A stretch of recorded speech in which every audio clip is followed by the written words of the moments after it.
You want to be an elite scorer? I'm doing a pro scoring workout to elevate my game, and I want to help you do the same. This is packed with hard-to-guard scoring moves, shots, deceptive Hezi techniques, and explosive power. So watch till the end because I'm going to be focusing on a variety of things that can keep defenders guessing and give you an edge. This is Elite Game Episode 4, and I'm starting this workout with 2 basketballs. I'm doing the hop and Hezi to the 2-foot tap to the delayed mirror Hezi. Now, a mirror Hezi is a shot fake Hezi, and the timing of this is delayed. And I want to delay it as long as possible here. So working on a long delay, long Hezi, and then get into the mirror. Being able to vary mirror Hezi timing is a powerful strategy, especially when you can assess the defender and change it up in the moment. For the particular maneuver I'm working on here, I'm delaying my mirror Hezi and I want to sell the shot fake. And I'm going to be building on this throughout this training session. But I want you to notice the timing and the sharpness of the execution. These are things that I've been working on for many years, and if you can raise your ability high enough, you can really be a nightmare for defenders. And that's a beautiful thing. Superhandles, the gold standard for crafting an elite game that is unforgettable. For the next drill, I'm gonna heat it up a bit. I'm mixing in a V behind the back, then I transition to a 2-foot tap and hit a delayed mirror Hezi. And then quickly transition to a between the legs dribble. Delay the mirror Hezi, boom, between the legs. I want my transitions between speeds to be sharp. I want my mirror Hezi delayed, and I want the ball to move fast during the V dribbles. And following that mirror Hezi, I don't want to gradually get into the between the legs dribble. I want it to be instant. So if I create an advantage, I want to be able to capitalize. When working on this drill, think about being unpredictable to defenders. You don't have to play predictably like most players do. Now I'm going to use just one basketball and do the same sequence. This is my 2-to-1 method in action. I've been doing this since I was a kid and with great results. Working on crisp dribbles, trying to make them as crisp as a cold apple and Hezi as long as possible. I want to be explosive, that's key. And I want to push my speed of execution.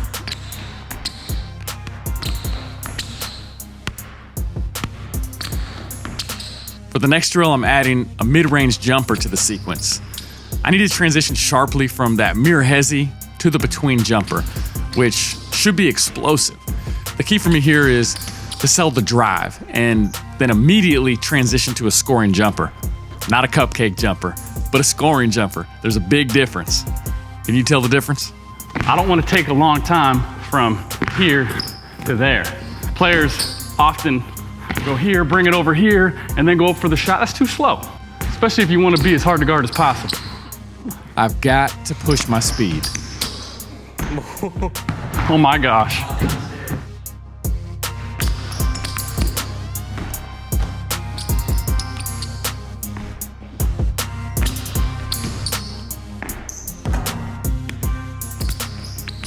Now I'm moving outside the 3-point line and I'm beginning with the same move sequence, but this time, instead of going through the legs, I'm going behind my back again for a V behind jumper.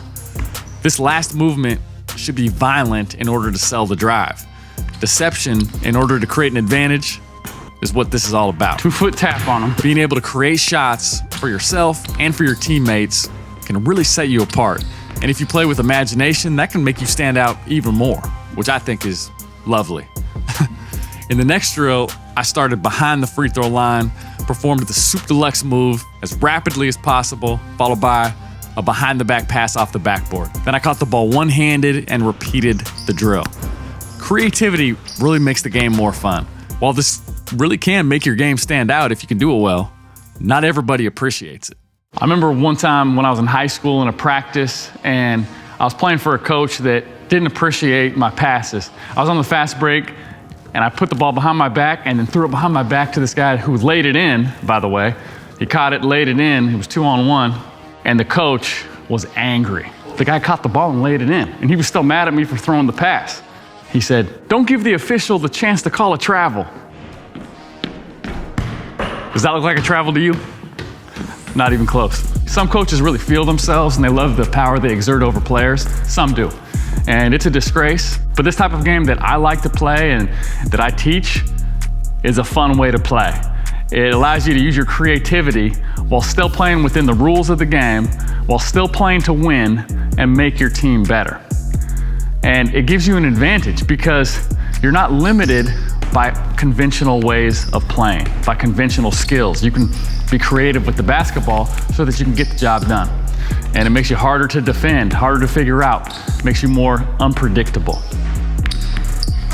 Heads up. I'm gonna go behind you. It's your moves and passes like these that can make you unpredictable and hard to guard. But again, it's how and when you use them. So when you're in the moment and there are situations that are changing all around you, how do you adapt to those situations? How do you counter in the moment? How do you still play creatively to create an advantage for yourself and your team in order to help your team win? So this can make the game way more fun to play and more fun to watch. By the way, try this drill out and tag me. I'd like to see your version. The next drill I did in this workout was the V behind to the 2-foot tap to the delayed mirror Hezi to the pound dart jumper. Notice that the beginning setup sequence is the same as the last drill, but this time, after the delayed mirror Hezi, I push the dribble out with a pounded dribble while stepping with my ball side foot and then quickly plant this foot to halt my forward movement. And then I explode upward for the jumper. So the aim here is to sell the drive and exploit the defender. And this is an option following this sequence. In the moment, you can decide what to do, but it's critical from my perspective to add as many of these options as possible to your bag and get them to an elite level so you can actually use them against the best of defenders. Heads up. Man, that was good agility on your part, man. That was a good reaction. Thanks. Try to be as quick as I can. It's one thing just practicing moves, it's another thing having them usable in your bag. I need to try to make this my highest jump ever on this shot. It's better to have one usable weapon than 50 that are unusable. Now moving on to another potential option following the mirror Hezi. This time, I explode out of the mirror Hezi with a V behind the back dribble to a crossover step and then pull up abruptly for the jump shot. I want to quickly get out of the mirror Hezi, then step big like Iverson during the crossover step and elevate like a helicopter on my pull-up. It's all about crafting a game that is harder and harder to guard. Next up is eyes closed imagination jumpers. I closed my eyes, tapped into my imagination to execute various moves, and created mid-range jumpers in this drill while delaying the opening of my eyes until going up for the shot. So the imagination part is performed with your eyes closed, and then you delay the opening of your eyes until you're on your way up for your shot. Now, there are a number of benefits to this drill, but by delaying the opening of your eyes, this provides a challenging situation where you have to quickly find your focus point. I have fun with this drill, and it really forces me to find my target and focus quickly in order to make my shot. This is a drill that can scale, meaning you can open your eyes earlier than I am, and then gradually work on delaying the opening of your eyes to a later point. Now moving on to multi-directional hops. This is a great exercise for ankle strength, and it's something you can scale to more challenging levels. So it can progress from a lower impact drill with very low jumps to one that involves higher impact with higher jumps. And in this workout, I did single leg hops in various directions and at various heights. I was pushing myself, and that's key. When you do this, push yourself.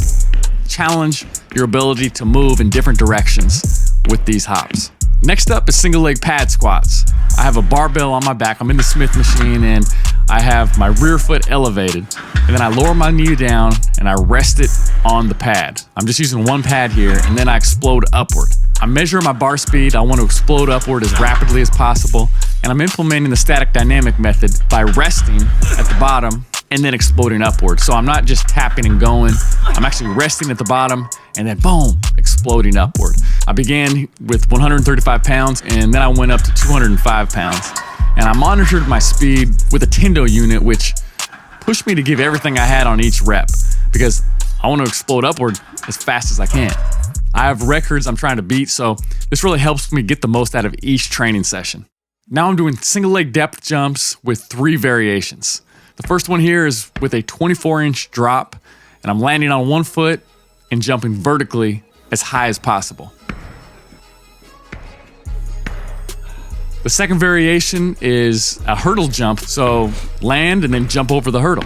and I worked on challenging myself with the height of the hurdle. I gradually raised the height to challenge myself, and this is something you can do as well. You want to be safe, but challenge yourself.